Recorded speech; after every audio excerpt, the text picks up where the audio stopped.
सभी हाथ जोड़ लीजिए। ओम नमः सिद्धेभ्यः।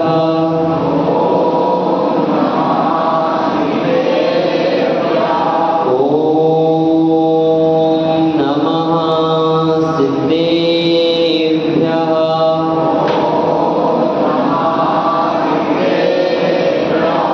ओम नमः सिद्धेभ्यः।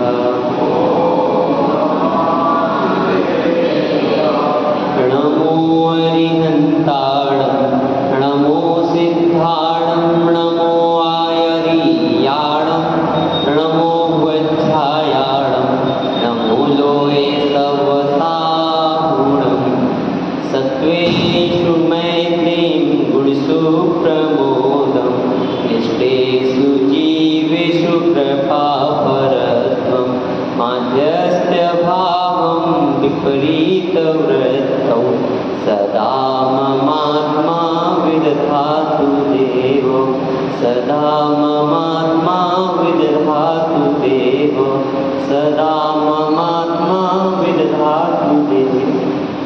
बोली मुन्ना 108 नैमिनाथ भगवान जी की, द्वादशांग जनवाणी माता की, आचार्य गुरुदेव शिक्षण विद्यासागर जी महाराज की, परम पूज्य मुनि कुंभ शिक्षण सुधासागर जी महाराज की, अढ़ाई दीपक समस्त आचार्य विराज संघों की, 10 लक्षण महापर्व की, उत्तम संयम धर्म की। आज 6वां दिवस उत्तम संयम धर्म का दिन है और हमने इसके पूर्व जो धर्म समझा उसमें समझा किस प्रकार से हम सत्य का पालन करें, किस प्रकार से सत्य को धारण करें। अब संयम रूप चर्चा जो होगी वह भी उससे कुछ टैली करके ही की जाएगी, उससे कुछ मिली जुली की चर्चा यहाँ की जाएगी। सबसे पहले तो अपन जो शास्त्रगत बातें हैं उन बातों को स्मरणीय कर लें, पुनः स्मरण में ले आएँ, क्योंकि हम पहले से ही सुनते आ रहे हैं। सबसे पहले संयम धर्म क्या है तो आचार्य ने कह दिया संयमनः संयमः, अर्थात जो संयम पना है, संयम का भाव है, वही संयम धर्म है। क्या है? जो हमारे अंतरंग से जो भाव प्रस्फुटित होते हैं, किस रूप भाव? संयम रूप भाव, वही जो है संयम धर्म कहलाता है। और संयम धर्म है कितने प्रकार का? तो कहा संयम धर्म मूल रूप से 2 प्रकार का। कौन कौन सा? इंद्रिय संयम और प्राणी संयम। कौन कौन सा हो गया? इंद्रिय संयम और अब इंद्रिय संयम पूर्व में देखें तो इंद्रिय संयम में 6 भेद हो जाते हैं। कौन कौन से? 5 इंद्रिय और 1 मन। इस प्रकार से 6 प्रकार का इंद्रिय संयम कहलाता है। इंद्रियों में स्पर्शन, रसना, घ्राण, चक्षु, कर्ण, इन इंद्रियों संबंधी जो हमें संयम रखना होता है उस प्रकार का संयम धारण करना। इंद्रियों के विषय कितने होते हैं? विषय, इंद्रिय विषय टोटल इंद्रिय विषय बताइए। 27 और 28 है ना, 27 या 28 जो विषय होते हैं वह विषय किसके हैं? इंद्रियों के। किस प्रकार से हैं? तो सबसे पहले तो स्पर्शन इंद्रिय। स्पर्शन इंद्रिय के कितने विषय हैं? 8 विषय। कितने विषय? 8 विषय। कौन कौन से?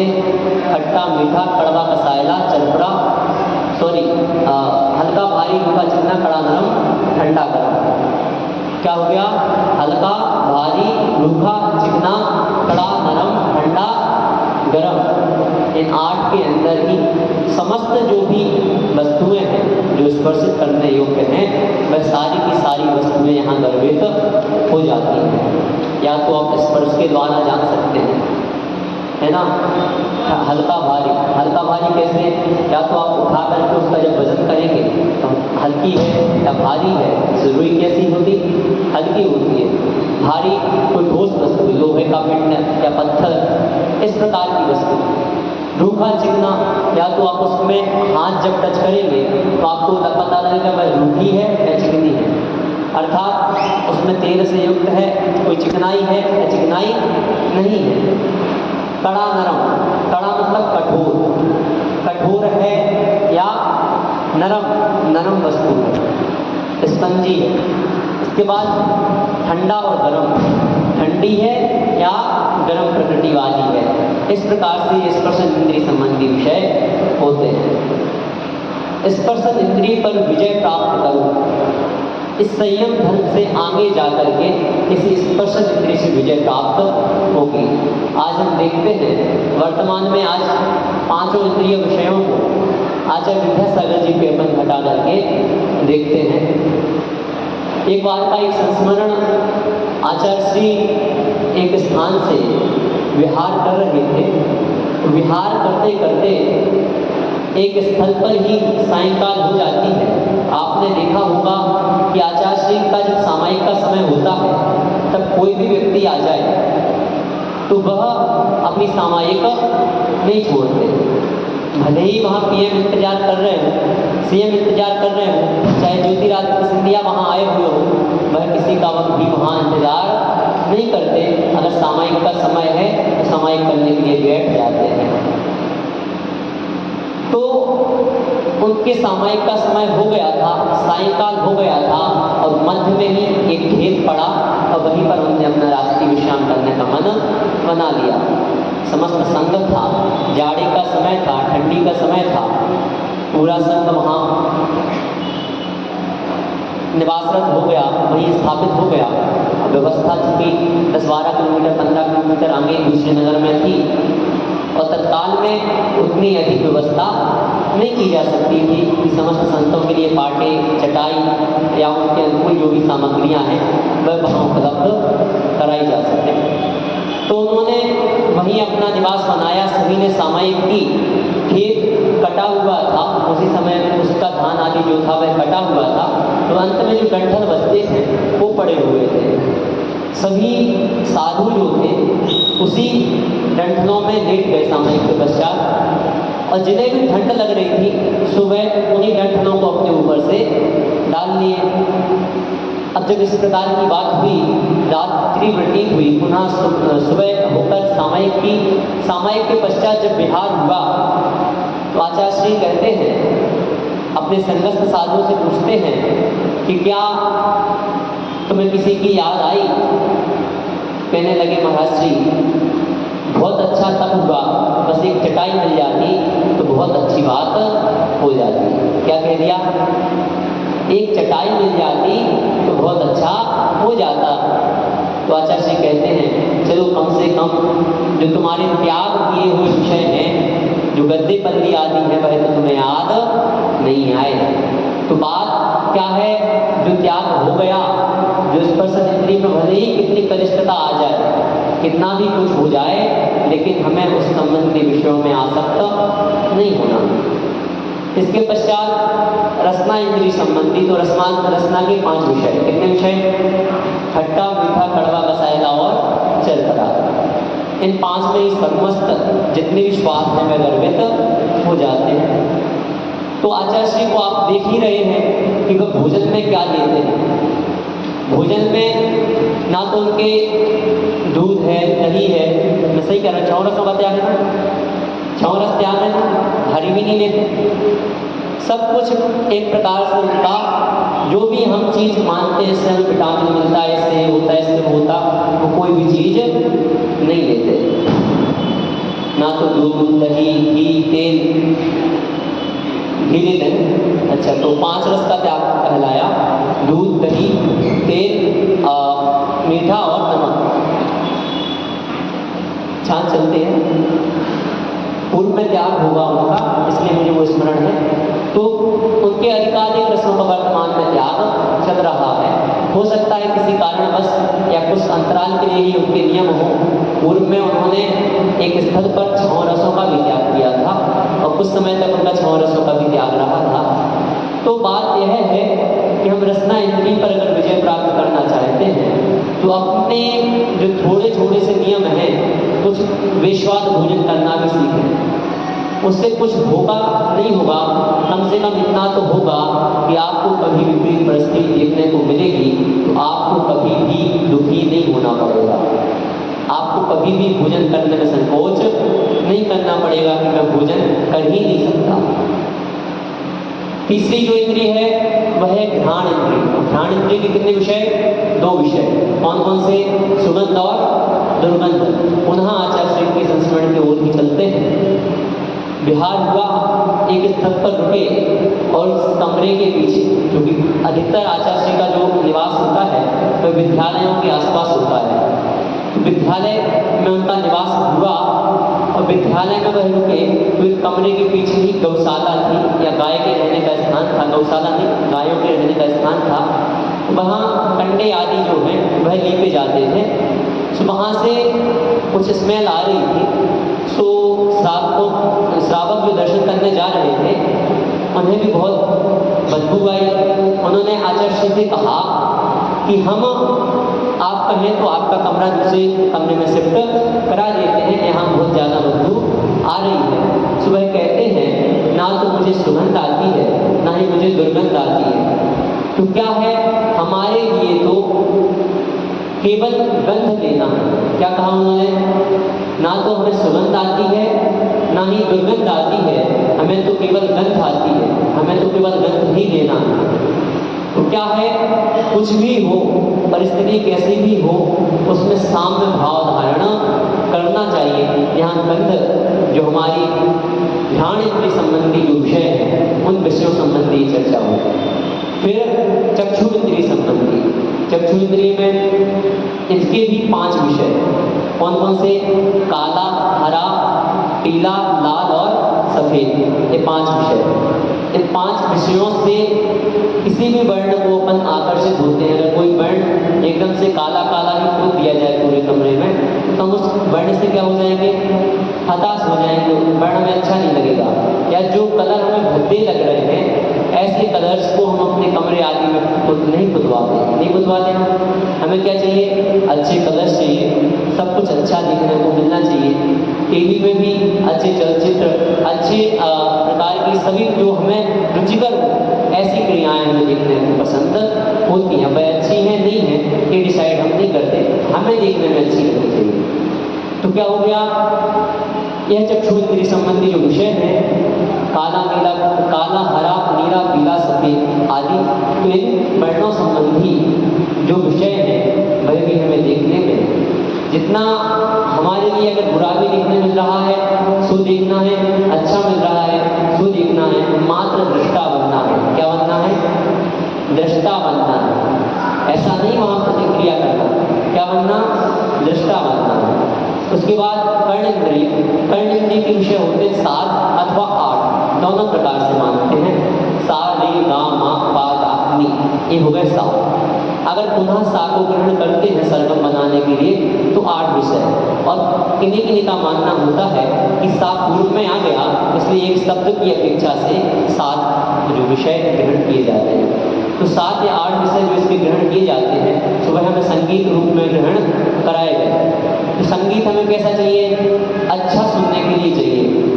हमारे कानों में जो प्रिय वस्तु लगे, जो प्रिय शब्द लगे, बस वही हमारे कानों में पड़ना चाहिए। अगर कोई बेसुरा गाने लगे तो वह हमारे कान में रुचिकर नहीं लगता। क्यों? क्योंकि वह हम नहीं सुन पाते या हम इरिटेट होने लग जाते हैं। तो यह क्या है? यह कर्ण इंद्रिय संबंधी विषयों पर विजय प्राप्त करने के लिए कहा गया। यह हो गई 5 इंद्रिय संबंधी विषय। अंतिम है मन। कौन सा? मन।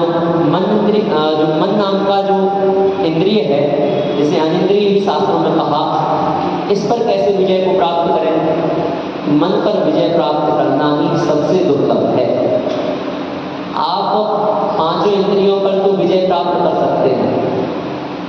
आप स्पर्श, रसना, घ्राण, चक्षु, कर्ण आदि पर विजय प्राप्त कर सकते हैं, लेकिन मन पर विजय प्राप्त करना अत्यंत दुर्लभ है।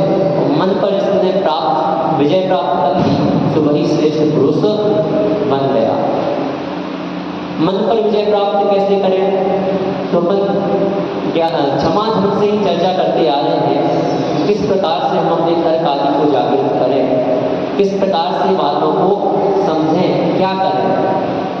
हमसे कोई कुछ कह देता है, हम तुरंत विश्वास करने लग जाते हैं। किसी ने कहा हमारे धर्म में तो वृक्ष भी पूज्य है, हमारे धर्म में तो इनकी भी पूजा होती है, हमारे धर्म में तो ये पत्थर भी पूज्य है, हमारे घर में तो ये सभी प्रकार की चीजें पूज्य मानी गई, इतने देवी देवता या अन्य प्रकार से अनेक कथानक कह दिए जाते हैं, इसलिए धर्म श्रेष्ठ है।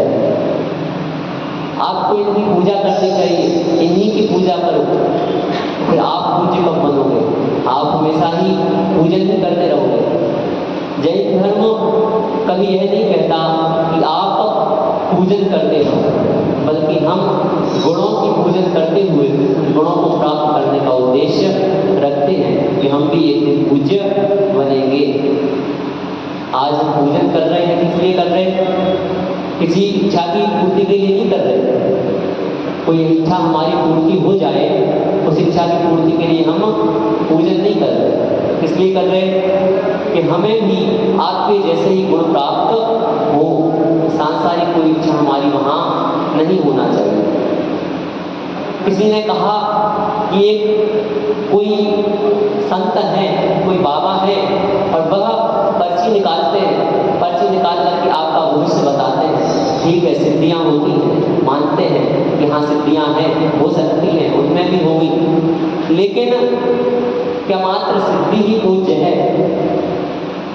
आप अपना भविष्य जान लोगे तो क्या आपका भविष्य परिवर्तित हो जाएगा? क्या भविष्य जान लेने से आपके संकट टल जाएंगे? क्या भविष्य मात्र जान लेने से आपकी आपत्तियां विपत्तियां दूर हो जाएंगी? कतई दूर होने वाली नहीं है। आपको भविष्य जानने से कोई तात्पर्य नहीं होता।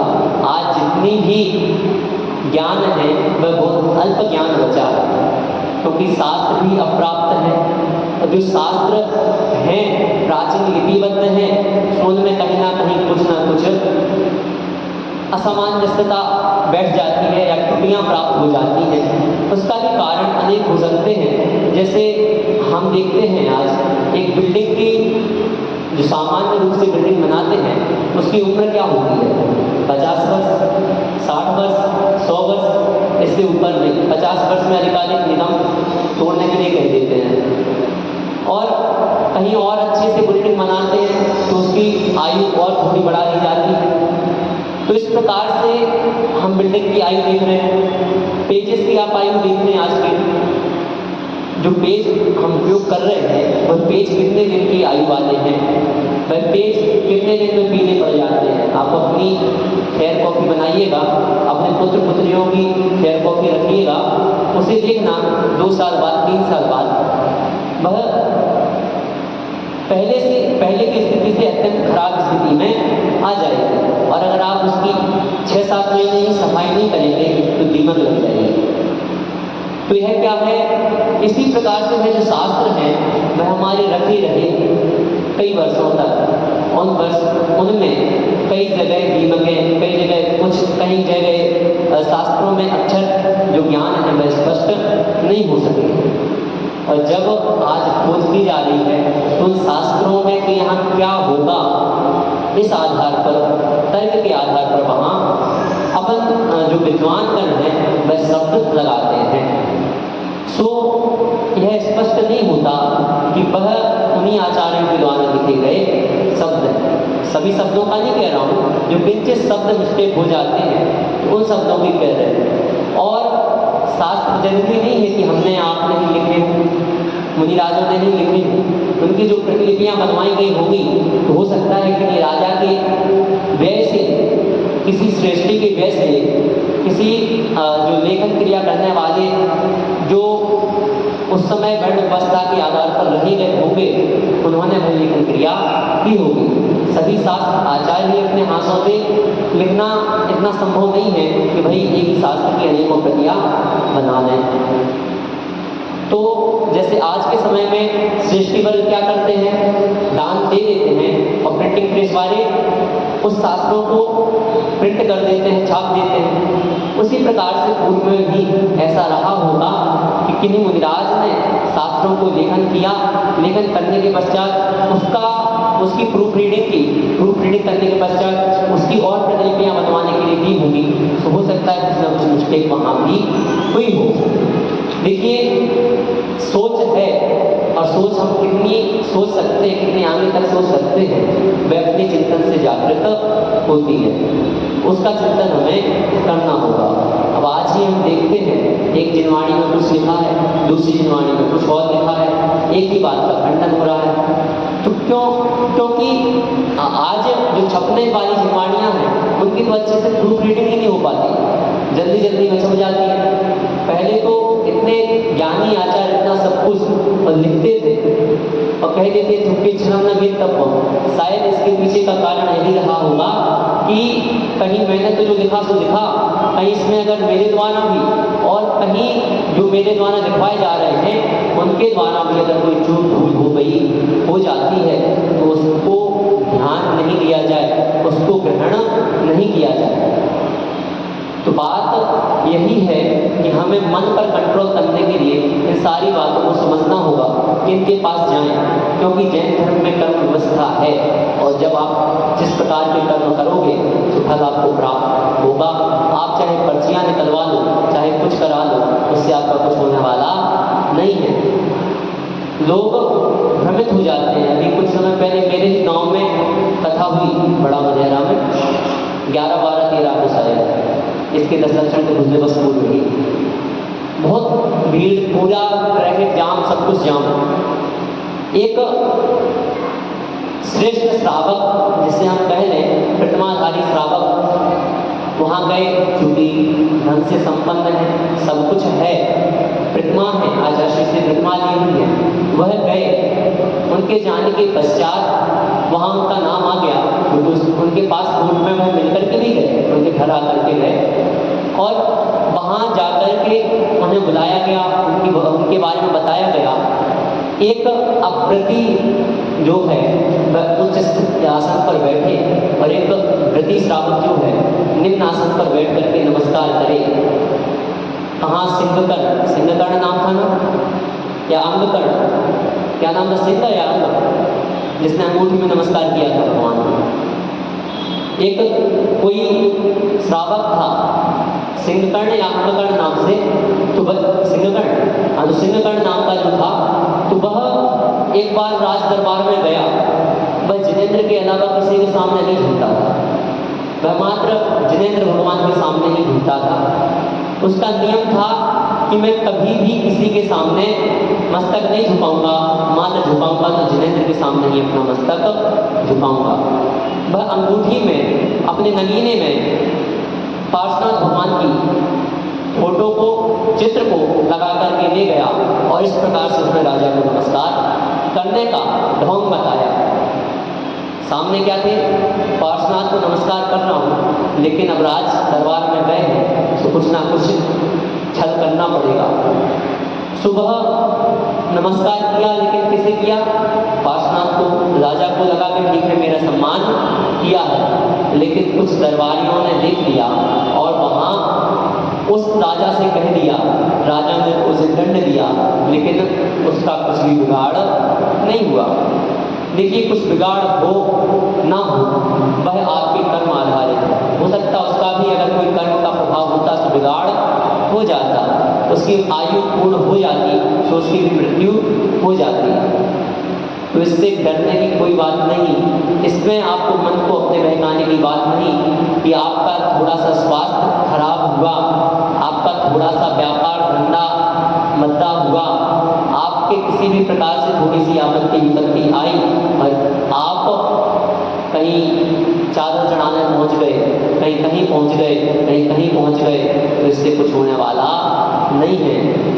ना ही जैन मंदिर में आने से आपके कर्म जो है वह पूर्ण रूप से कट जाएंगे। जैन मंदिर में आने से भी आपके कर्म पूर्ण रूप से नहीं कट जाएंगे, नहीं तो फिर आप मोक्ष को प्राप्त हो जाते हैं। हो जाते नहीं हो जाते, रोज आते ना मंदिर। उस रूप आचरण करने के लिए हम मंदिर आते हैं कि हे भगवान, जिस मार्ग में आप चले हो उस मार्ग में हम भी उसका अनुसरण कर पाएं, हम भी आगे जाकर के व्रत आदि को धारण कर पाएं, हम भी आगे जाकर श्रेष्ठतम मुनिचर्या को धारण कर पाएं, उस भावना को लेकर मंदिर आते हैं। हम वहाँ इस भावना से नहीं आते कि हमारा व्यापार तेज हो जाए, या जिस प्रकार से आज हम जाने लगे मुनियों के पास कि हमारे लिए कोई मंत्र मिल जाए, कोई तंत्र मिल जाए, कोई यंत्र मिल जाए, उस भावना से हम मंदिर नहीं आते। मात्र किस भावना से आते कि हम इस मार्ग में लग जाएं। इस मार्ग में लगने से ही हमारे जो सुख है वह प्रतीत होगा। एक बात याद आ रही है, कहीं पढ़ने में आया था कि दर्पण में मुख और संसार में सुख होता नहीं है। क्या है? दर्पण में मुख, संसार में सुख होता नहीं है। जब मैंने उस समय बात पढ़ी तो मेरे मन में आचार्य पूजपा स्वामी जी के स्टोपदेश जी पर मेरी नजर गई, और जहां उन्होंने कहा कि संसार में जितने भी सुख दुख हैं वह भ्रम मात्र हैं, वासना मात्र में वही तक सुखम दुखम च देहिनाम तथा युद्ध जयते थे भोगा रोगा एवापति। अर्थात इस संसार में जितने भी सुख दुख हैं वह वासना मात्र हैं। वासना मात्रम अर्थात वासना मात्र है, भ्रम मात्र है, सच्चाई नहीं है। क्यों? क्योंकि जब भी आपत्ति विपत्ति आती है तो वह सुख और दुख रोग के समान हमारे पीछे पड़े रहते हैं, लगे रहते हैं। जब भोग की सामग्री प्राप्त होती है तो हम उसमें सुख मान लेते हैं, रोग आदि हो जाते हैं तो हम दुख मान लेते हैं। वह सुख नहीं है, और जो मोही व्यक्ति है वह इसी में सुख मानता है।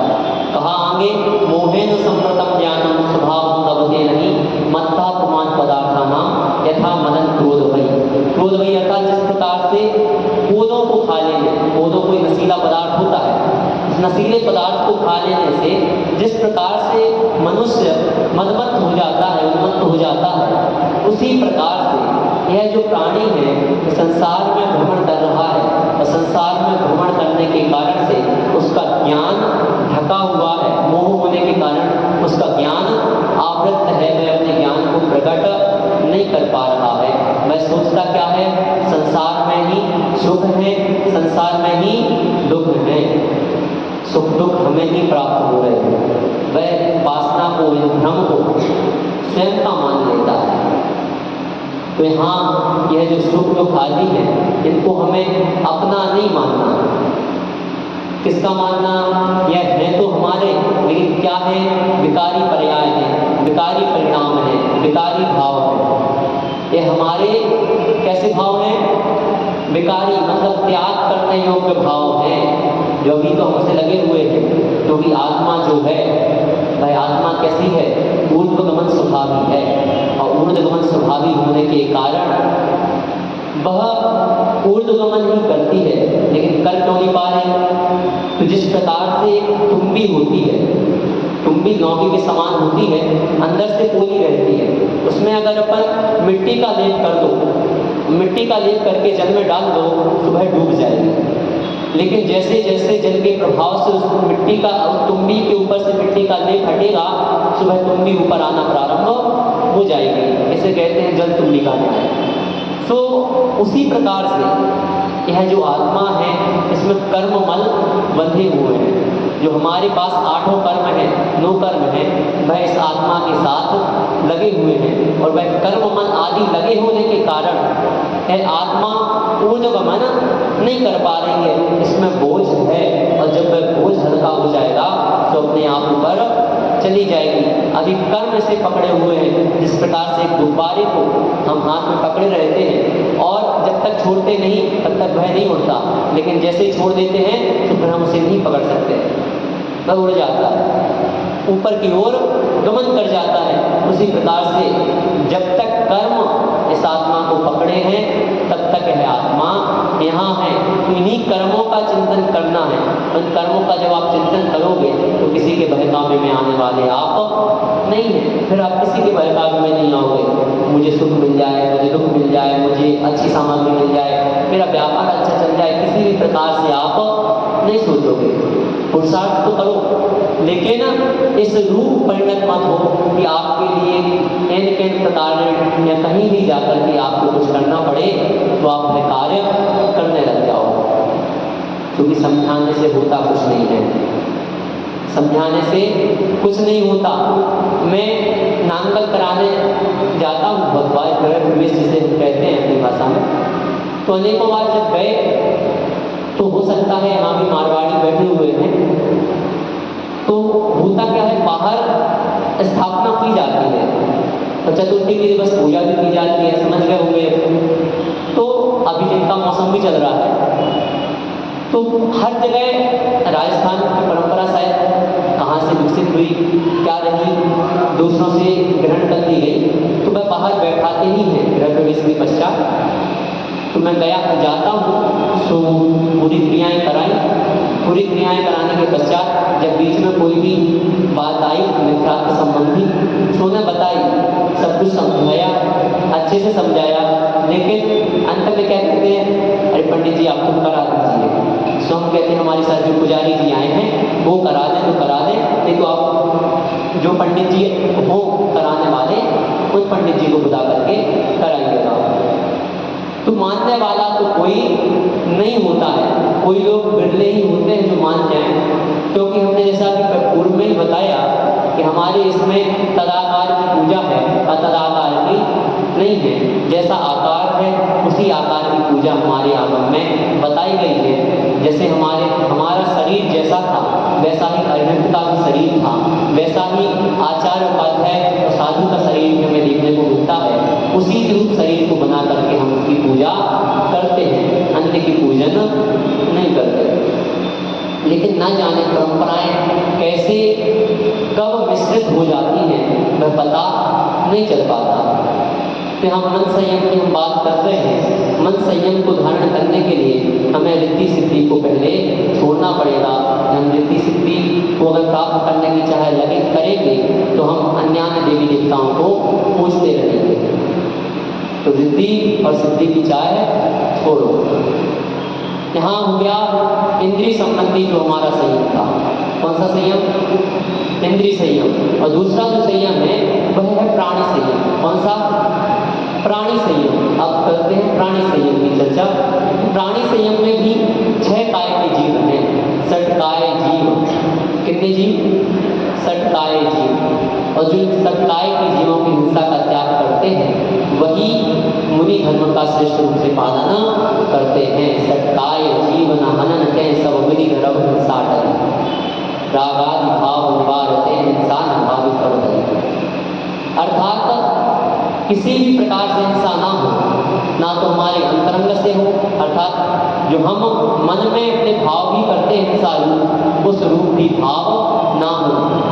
पहली पंक्ति में तो क्या कह दिया कि जो षटकाय के जीव हैं उनका हनन नहीं करना, उनको नहीं मानना। सब विधि द्रव्य हिंसा टली, सब प्रकार से द्रव्य हिंसा का त्याग, सभी प्रकार की द्रव्य हिंसा का त्याग, मतलब जितने भी जीव हो गए उनकी हिंसा का द्रव्य रूप से त्याग हो गया। साथ ही साथ रागादि भाव निवारते, राग द्वेष और मोह आदि के कारण मन में हिंसा आदि के परिणाम आते हैं, उन हिंसा आदि परिणामों की भी निवृत्ति हो जाना, ऐसे भाव रूप हिंसा का भी त्याग हो जाना, यह महाव्रत के रूप में आता है, अहिंसा महाव्रत के रूप में। तो हम क्या करें, हमारे लिए अगर संयम को धारण करना है तो षटकाय के जीवों की कम से कम अभी रक्षा के भाव हम जागृत करें। अपने आगे की जमीन को देखते हुए चलें। हम क्या करते हैं, हमारा इतना विस्तृत शरीर है, विस्तृत शरीर होते हुए भी हम एक छोटे से छोटे जीव को भी नहीं देखते, उसको भी मार देते हैं। जबकि अगर हमारे ऊपर एक छोटी सी भी पत्थर की कोई टुकड़ा गिर जाए, छोटा सा कोई पत्थर का टुकड़ा गिर जाए, छोटी सी कोई शिला गिर जाए तो हमारे लिए चोट लग जाती है। फिर आप सोचें, आपका उनसे 1000 गुना बड़ा शरीर, चींटियों से हजारों गुना बड़ा शरीर हुआ और हो सकता है लाखों गुना बड़ा, टहलने तो कोई आदमी से नहीं है, इतना विस्तृत शरीर होने के पश्चात हम उनकी रक्षा का भाव नहीं कर पाते। अंतरंग में भले ही रक्षा के भाव हो जाए, लेकिन देख कर हम नहीं चलते। भाव जागृत हो जाना अलग बात है। यहाँ आपके भाव जागृत हो गए, और भाव जागृत होने के पश्चात कितने दिन तक वह भाव जागृत रहते हैं, वह कार्यकाल है। आपने मोटिवेशनल स्पीच चुनी, और स्पीच सुनकर के आपने उस मोटिवेशन को कितनी देर तक अपने अंतरंग में धारण किया, उस हॉल से बाहर तक जाकर के 1-2 दिन तक, 1 हफ्ते तक, 1 महीने तक, 1 वर्ष तक, या बिल्कुल भी नहीं सुना और निकाल दिया। उसी प्रकार से प्रवचन में होता है, कुछ श्रोता होते हैं एक कान से सुनने वाले, दूसरे कान से निकालने वाले। कुछ श्रोता होते हैं कुछ ग्रहण करने वाले, कुछ श्रोता होते हैं जो ग्रहण पूरा करते हैं लेकिन उसको चरितार्थ नहीं कर पाते। कुछ ऐसे होते हैं जो ग्रहण कर लेते हैं, साथ में चरितार्थ करते हैं, उस दिन तक चरितार्थ कर पाते हैं, उसके पश्चात दूसरे जो संस्कार थे वही पुनः आ जाते हैं। तो चरितार्थ करने का प्रयास हमें अवश्य करना चाहिए। सट्टाई के जीवों में मुख्य रूप से 5 स्थावर और 1 तरस। 5 स्थावर मतलब पृथ्वी का एक, जल का एक, अग्नि का एक, वायु का एक और वनस्पति का एक। इनमें जीव है कि नहीं? संशय है संशय। लेकिन आज हुआ क्या है, हमारे शास्त्रों में जिसे कुतर्क कहा गया, क्या कहा? उसको आज लॉजिक कहा जाने लगा। क्या कहा जाने लगा? जिसे हम कुतर्क कहते हैं उसे कहते हैं लॉजिक। लॉजिक की परिभाषा बना दी कि कुछ भी अनर्गल बातें पूछ लेना वह हो जाता है लॉजिक। अब हम फिर भी आपको समझा देते हैं, आप अपने पुत्रों को उसके समाधान रूप में, पुत्रियों को उसके समाधान के रूप में बता सकते हैं। जैसे आज विज्ञान जो है वह बहुत तरक्की कर रहा है, बहुत उच्च बात है। प्रमाण सागर जी ने जब अभी चंद्रयान 3 मिशन कंप्लीट हुआ था, उसके पश्चात किसी ने उनसे प्रश्न पूछा था तो उन्होंने बहुत अच्छा समाधान दिया था कि हम भारतीय हैं, भारत से यदि कोई उपलब्धि प्राप्त हो रही है तो हमें उस पर गर्व महसूस करना चाहिए। वह भले ही कहीं पर भी जाए या कहीं भी हो, उससे हमें कोई लेन देना नहीं होना चाहिए। जब हम धर्म के अंतरंग में आए तो हमें धर्म की बात पर विश्वास होना चाहिए। तो विज्ञान जो है वह मात्र एक खोज का नाम है। किसका नाम है? उसके आंकड़े परिवर्तित होते रहते हैं, एक से नहीं रहते, स्थिर नहीं रहते आंकड़े। तो विज्ञान खोज का नाम है, किसी अटल सत्य का नाम नहीं है। हम विज्ञान जो मान रहे हैं वो वह पहले मानता था कि किसी भी जीव में जीव नहीं होता, केवल जीव वही है जो हलन चलन कर सके, जो चल फिर सके, खा पी सके, वही जीव है। और जो स्पष्ट रूप से देखे जाते थे, खाते पीते हुए, चलते फिरते हुए, उन्हें ही वह जीव मानता था। उसके पश्चात जब प्रथम बार जगदीश चंद्र बसु ने खोज की तो उन्होंने पेड़ों में जीवन पाया। उन्होंने खोज की और वृक्षों में जीवन पाया। आप कहो भारत की खोज किसने की? सबको पता है। पंडित जी कह रहे वास्को डी गामा ने, सबको पता ना की है। अरे वास्को डी गामा ने खोज की क्या? नहीं की। वास्को डी गामा खोज कैसे कर सकता जो चीज पहले से है? वास्को डी गामा कैसे? ऐसे शून्य के बारे में, शून्य की खोज किसने की? कैसे हो सकती है? आर्यभट्ट कब, किस शताब्दी के? आर्यभट्ट किस शताब्दी के? शून्य का, शून्य की गणना पूर्व में नहीं थी। कुंद किस शताब्दी के? आर्यभट्ट किस शताब्दी के? आप गणना कर लीजिए। उमा स्वामी किस शताब्दी के? पूज्यपाद किस शताब्दी के? आर्यभट्ट किस शताब्दी के? आप गणना कर लेना। मेरे पास अभी स्पष्ट समय नहीं है, लेकिन शायद वह 8वीं या 9वीं शताब्दी के हैं। और उसके पूर्व में पूज्यपाद उमा स्वामी, जिन्होंने इतना मैथमेटिक्स दिया, वह हो चुके थे। तो आप अपनी तर्क शक्ति को बढ़ाने का भी प्रयास साथ में करते चले। तो जगदीश चंद्र बसु ने प्रथम बार जब पेड़ों में जीवन की खोज की, खोज नहीं की, शास्त्रों में लिखी बात को ही जानने का उसने प्रयास किया, उजागर किया। उन्होंने पा लिया कि हाँ, वृक्षों में भी श्वासोच्छ्वास की क्रिया हो रही है, वह भी सांस ले रहे हैं, उनके पत्तों में भी छिद्र होते हैं जिसके द्वारा वह सांस ले रहे हैं। ठीक है, एक वनस्पति काय हो गया। पृथ्वी काय देख लो तो आप अनेकों जगह ऐसी देखे होंगे जहाँ पत्थर आदि बढ़ने का प्रसंग आता है कि पत्थर आदि वहाँ के बढ़ रहे हैं।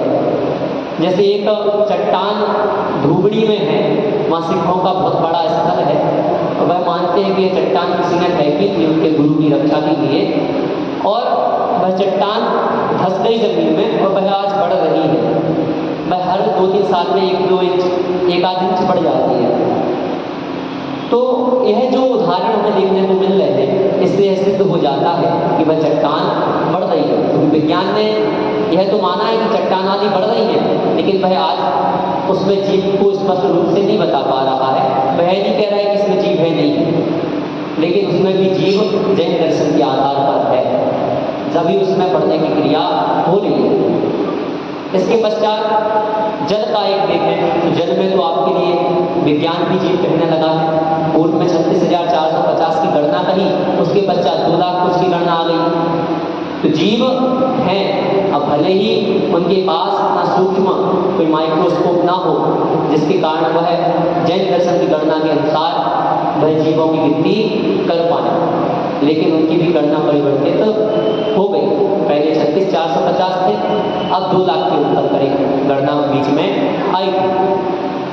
फिर अग्नि का एक जीव जो है, तो अग्नि का एक जीव क्या है, जो अग्नि में जीव पाए जाए वो अग्नि का एक। अग्नि में भी जीवों की उत्पत्ति मानी गई। बैक्टीरिया भले ही विज्ञान ने मानी हो, लेकिन मानी है।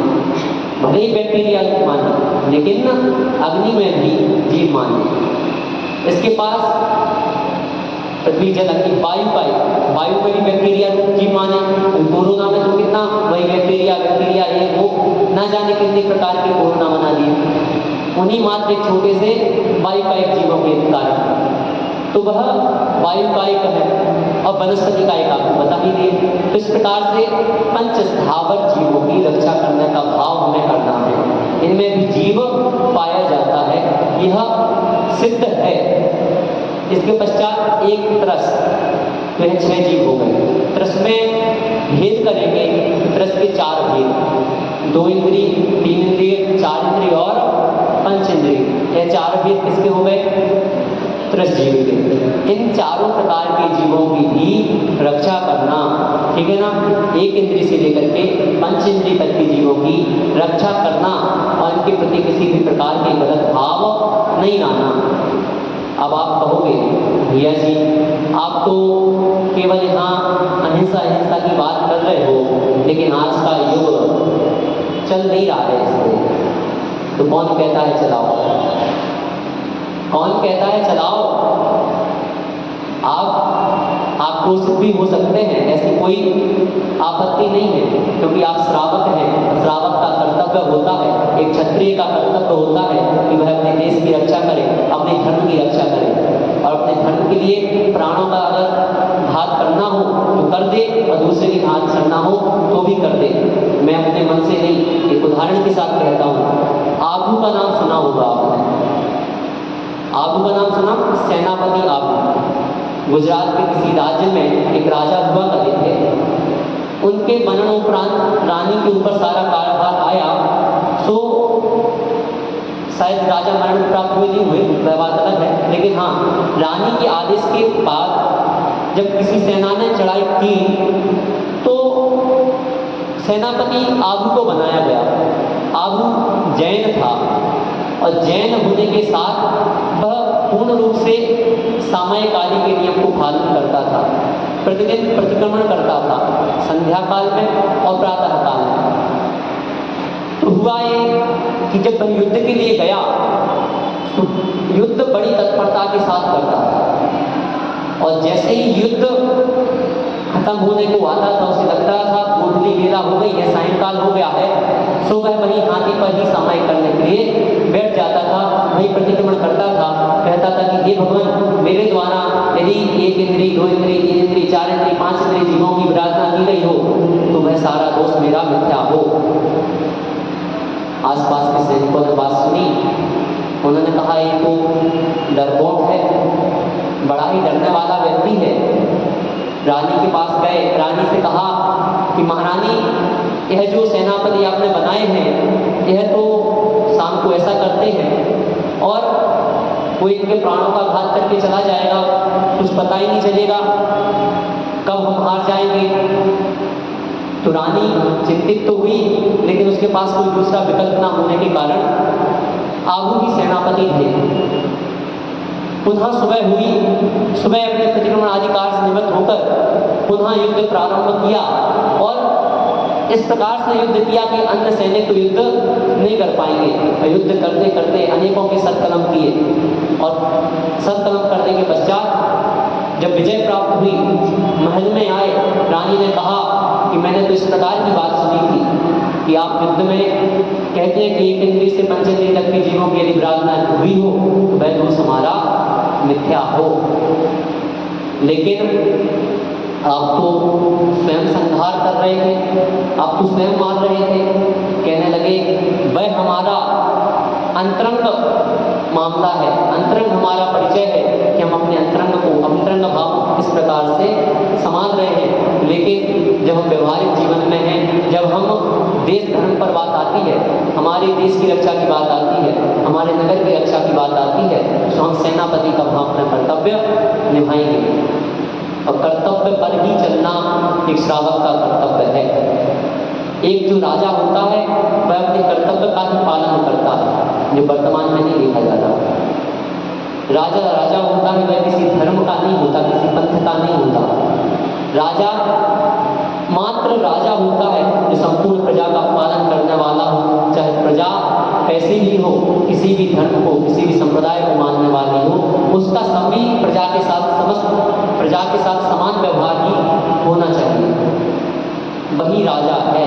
वर्तमान में तो लोकतंत्र है, और ज़्यादा ये बात आ जाती है, खैर छोड़िए।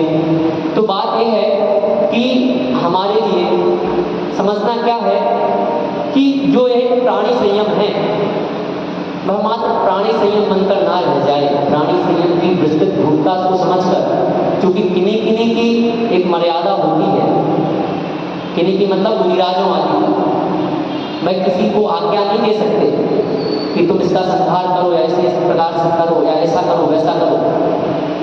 लेकिन जब बात आती है तो हमारे साथ भी इस प्रकार की भावना होनी चाहिए कि जब बात आएगी तो हम इस प्रकार के कार्य को भी कर लेंगे और उस प्रकार से भी तत्पर होना चाहिए। क्योंकि आज आप देख रहे होंगे आत्मरक्षा के लिए ट्रेनिंग दी जाने लगी, गर्ल्स को भी, बॉयज़ को भी, सभी जगह ट्रेनिंग सेंटर खोल दिए गए अधिकतर जगहों पर। बहनें भी जाती हैं, भाई लोग भी जाते हैं और आत्मरक्षा की उन्हें ट्रेनिंग दी जाने लगी। जैसे क्या कहते हैं, सेल्फ डिफेंस, है ना। तो सेल्फ डिफेंस की जो ट्रेनिंग दी जाने लगी वह अब हमें भी धारण करनी चाहिए। अनेकों जगह पर आपने देखा होगा जब रैली आदि निकलती हैं तो हमारे द्वारा भी खूब बल प्रदर्शन किया जाता है, जैसा अन्य जगहों पर किया जाता है। बल प्रदर्शन का मतलब तलवारबाजी आदि के द्वारा अपनी कला का प्रदर्शन करना या और अन्य चीज़ों को, तो उस प्रकार से भी कलाओं को सीखना चाहिए। क्योंकि साम, दाम, दंड, भेद हर प्रकार की बात शास्त्रों में कही। आप नीति के साथ जब चलेंगे, न्याय के साथ जब चलेंगे तो आपको साम भी धारण करना पड़ेगा। अगर समता भाव से आपका कार्य बन रहा है तो समता भाव से बनाइए। अगर आप समता भाव से कार्य नहीं करा पा रहे तो दाम, अपने जो अर्थ का बाहुल्य है उस अर्थ के बाहुल्य को प्रकट कीजिए, पैसों की शक्ति को दिखाइए। दंड को पश्चात में लीजिए, पहले भेद को लीजिए। अगर फिर भी आपका काम नहीं बन रहा तो दो चीज़ों में मतभेद कर दीजिए, दो लोगों के बीच फूट को डाल दीजिए। और आज लोग क्या कर रहे हैं, मात्र एक ही चीज को पकड़कर लकीर के फकीर बन गए, भले ही वह तीर्थों पर कब्जा कराने का प्रयास करा रहे हैं। तो उस बात को भी समझ करके कि किस प्रकार से दंड का भी सहारा लिया जाए, कभी ना कभी जैसे कर्नाटक आदि में हुआ उस प्रकार से दंड आदि रूप की नीति अपनाई जाए। उसके पश्चात भेद अर्थात भेद रूप नीति अपनाई जाए, अर्थात दोनों में भेद, दंड अर्थात फिर अगर दंड रूप नीति भी अपनानी पड़ जाए तो दंड रूप नीति अपनाने से भी हम पीछे ना हटे। पहले तो शाम से ही बात बना रहे, लेकिन जब आखिरी में किसी प्रकार से कार्य ना बने तो दंड रूप नीति अपनाने में भी हम पीछे ना रहें। आदि पुराण का कथन है, मेरा कथन नहीं है। साम दाम दंड भेद चारों की चर्चा वहाँ आचार्य जिनसेन स्वामी ने की और कहा कि इनका वर्णन आदिनाथ ने स्वयं किया था, स्वयं प्रजा को दिए थे। तो स्वरूप नीति भी अपनाएं, क्योंकि आदिनाथ ने भी शस्त्र विद्या अपने पुत्रों को दी थी। शस्त्र विद्या आज की नहीं है, शस्त्र विद्या आदिनाथ के काल से ही चली आ रही है। तो बात यही है कि मर्यादाएं सबकी समझ करके अपने विवेक से भी कार्य करना चाहिए, क्योंकि मुजराज कभी ये नहीं कह सकते कि आप दंड नीति भी अपनाइए। क्यों? क्योंकि उसमें घात होगा और महाव्रती कभी ये नहीं कहेगा कि आपको दंड नीति भी अपनानी होगी। आप जब आपकी दुकान पर, आपके मकान पर, आपके घर पर कब्जा होता है तो आप दंड नीति अपना लेते हैं, लेकिन जब धर्म पर संकट आता है तो दंड नीति से पीछे हट जाते हैं और मात्र अहिंसा को कायर रूप बताकर आप आगे आ जाते हैं। और दूसरों के मुख से यही सुनने को मिलता है कि आपके पास तो सामर्थ्य नहीं है। आप देख लो कितने भी मैटर हमारे उठ गए, आज तक किसी भी ऐसे न्यूज़ चैनल में जो नेशनल न्यूज़ चैनल हो उस पर कभी भी उसका कवरेज नहीं आया। बड़े बड़े चैनलों को एबीपी न्यूज़ वगैरह को देख लो, जी न्यूज़ को देख लो या आज तक को देख लो या और अन्य जो भी न्यूज़ चैनल्स हैं उन पर कभी भी उन संबंधी चर्चा को नहीं किया गया। सम्मेश शिखर की इतनी बड़ी रैली निकाली गई, लेकिन यहाँ इस तरफ का जो कवरेज होना चाहिए था वह कवरेज किसी भी न्यूज़ चैनल पर नहीं दिया गया। इतना आप कहते हैं कि हमारे पास 24% टैक्स हम भरने वाले हैं, 24% टैक्स भर रहे हैं, आपके लिए क्या उपयोग हो रहा है? उपयोग तो आप अगर बिल्कुल टैक्स भी नहीं भरें तो भी आप अल्पसंख्यक समुदाय से हैं। आपका संरक्षण करने की जिम्मेदारी सरकार की है और उन्हें आपका संरक्षण करने के लिए अलग से फंड, अलग से तीर्थों के लिए रक्षा के लिए फंड देना चाहिए। मैंने शिखर जी गया था कोरोना के समय में, कोई नहीं था, अकेला मैं ही वंदना करने वाला था, मैं और मेरी माता दो लोग गए थे। भोजनशालाएँ उस समय शुरू नहीं हुई थी, 16 का भोजन बनता था, वहाँ भोजन कर रहे थे। सो पहाड़ की वंदना की, पहाड़ से लौटे सो केवल घूमने वाले वहाँ पार्श्वनाथ टॉप पर सीधे चढ़ते हैं, हम पूरी वंदना नहीं करते। पार्श्वनाथ टॉप पर सीधे चढ़ रहे थे और कोई था नहीं, जैनों में तो कोई हमें पूरी वंदना में नहीं दिखा। अंत में पार्श्वनाथ के टॉप पर खूब ज़्यादा उपद्रवी लोग दिखाई दिए। सो हमने नीचे आकर के श्वेतांबर सोसाइटी से और दिगंबर जैन महासभा से, क्योंकि कलकाठी जब तक ना हो और साथ ही साथ में कोई अपने पास पावर ना हो तब तक कहना मूर्खता ही है। तो मैंने उनसे कहा कि आप जो है यहाँ पर कुछ ऐसी व्यवस्था कराइए जिससे यहाँ पर प्रवेश केवल अपना ही हो पाए या उचित लोगों का ही प्रवेश यहाँ हो पाए। दोनों ही सोसाइटियों को, जो दोनों सोसाइटी चलती हैं, श्वेतांबर सोसाइटी और श्री दिगंबर जैन महासभा, दोनों से ही मैंने कहा। तो वहाँ पे जो बैठे हुए थे वह कहने लगे ऐसा नहीं हो सकता। मैंने कहा क्यों नहीं हो सकता? अयोध्या आदि में तो खूब ऐसा हो रहा है, करोड़ों रुपए का खर्च एक महीने में हो रहा है, करोड़ों रुपए का व्यय हो रहा है सुरक्षा के नाम पर मात्र।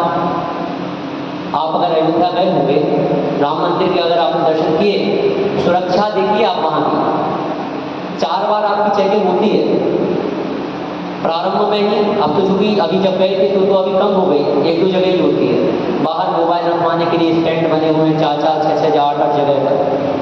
वह सारी निःशुल्क सेवा केंद्र सरकार की ओर से। उसके पश्चात जब आप अंदर जाते हैं तो अंदर जा कर के आपका पूरा जो स्कैनर होता है उससे पूरा स्कैन किया जाता है। फिर आप अंदर जाते हैं, अंदर लोग बैठे रहते हैं तो वो हाथ से चेक करते हैं, उसके पश्चात आप अंदर जा पाते हैं। और अंदर भी अगर कभी हर 10 मीटर पे 15 मीटर पे 2 पुलिस वाले खड़े रहते हैं, पुलिस नहीं BSF के जो जवान होते हैं वह खड़े रहते हैं। सुबह आपके अगर सब हो जाता है सुबह भी चेकिंग दे देते हैं बीच में। तो इस प्रकार की वहाँ कम से कम 100 BSF के जवान वहाँ लगे हैं। अब आप सोचिए एक BSF के जवान की सैलरी कितनी होगी। तो आप इतने रुपए का व्यय जब एक क्षेत्र के लिए हो रहा है तो हमारे क्या इतने बड़े क्षेत्र के लिए, अल्पसंख्यक समुदाय के लिए वहाँ व्यय नहीं हो सकता था? अगर उस समय पर कुछ ऐसे कदम उठाए जाते, क्योंकि बाद में हमारी आदत है रोना रोने की, पूर्व में नहीं समझते, बाद में रोते हैं। पूर्व में अगर वहाँ पर कुछ 4-8 BSF के जवान लगा दिए जाते, एक तो अपने व्यक्ति बैठा करके चेकिंग करा करके ही भेजा जाता, तो हो सकता था कुछ हद तक अपना क्षेत्र आज सुरक्षित रहता। इतनी जो उसकी भूमिका विस्तृत हो गई वह इतनी विस्तृत नहीं हो पाती। लेकिन हमें समझना नहीं आ पा रहा, हम बिखरे हुए लोग हैं और जो बिखरे हुए लोग होते हैं वह संभल नहीं पाते। जब तक मुट्ठी बंद रहती है तब तक ताकत रहती है। कम से कम हम क्षेत्रों के विकास में इस प्रकार से तत्पर हो, इस प्रकार से जागरूक हो कि कहीं भी छोटी सी भी चूक हमारे लिए दिखती है और अगर आप सक्षम हैं और आप समर्थ हैं तो वहाँ आप तुरंत ही वहाँ की जो कमेटी है उसको सजग करें, उसको सुझाव दें और वैसे कार्यों को कराने में तत्पर हो, जिससे अपने क्षेत्रों का, अपने जो मंदिरों का जो अधिग्रहण का कार्य चल रहा है वह रुक सके। क्योंकि आज कहीं पर भी कोई मंदिर सुरक्षित नहीं है। आप कहीं पर भी देख लो, चाहे आप मोहम्मदगिरी देख लें, चाहे खजुराहो का भी जो मैटर चल रहा है वह देख लें, द्रोणागिरी में जो कब्जा होने वाला था वह देख लें, शिखर जी मैटर देख लें, गिरनार जी मैटर देख लें, संथारा देख लें, जो भी आप देखना चाहें हर प्रकार से आप अपने मैटर्स को देख सकते हैं। और चाहे मुनियों की निर्मम हत्या को देख लें, सुबह भी आपको देखने को मिल गया। तो प्रत्येक चीज़ में हमें सजग होना पड़ेगा। जब तक हम सजग नहीं होंगे, केवल और केवल शास्त्रगत बातों में उलझे रहेंगे। शास्त्रगत बातों में हम उलझे रहते हैं, ऊपरी बातों में जो श्रेष्ठ बातें होती हैं, लेकिन जो नीतिगत बातें होती हैं उनको हम ग्रहण नहीं करते। नीतिगत बातें भी शास्त्रों में ही कही हैं। नीतिगत बातें जो हमने बताई वह अन्यत्र से नहीं बताई। साम दाम दंड भेद रूप बातें भी आचार्य जिनसेन स्वामी जी ने आदि पुराण में ही कही हैं। तो इस प्रकार की बातों का भी ध्यान रखते हुए हमें इस रूप कार्य करने चाहिए कि हमारे धर्मों का, हमारे धर्म का संरक्षण हो, तीर्थों का संरक्षण हो, मंदिरों का संरक्षण हो। मंदिर बने या ना बने, या नए बने या ना बने, लेकिन जो हमारे पुराने तीर्थ हैं उनका अगर संरक्षण हो जाता है तो हम एक महान पुण्य के भागी बन सकते हैं। तो बस उन्हीं तीर्थों को हमें बचाने का प्रयास करना है। इस संयम धर्म को समझते हुए इसकी विस्तृत भूमिका को समझना है। ऐसा नहीं है कि हम महामृत रूप संयम को समझकर जो देश पर संयम है उसको ग्रहण कर ना कर और हम केवल हिंसा मार्ग में ही जुट जाएं। साथ ही साथ हमारे लिए केवल हिंसा मार्ग में नहीं जुटना, लेकिन हमारे लिए अगर कभी ऐसी परिस्थिति आ जाए तो उसके लिए भी तत्पर रहना है कि हमारे लिए अगर कभी किसी को दंड देने रूप कार्य करना हो तो वह भी हम कर सकें। इसी मंगल में भावना के साथ जुड़िए। देवादिदेव मोहन देवीनाथ भगवान की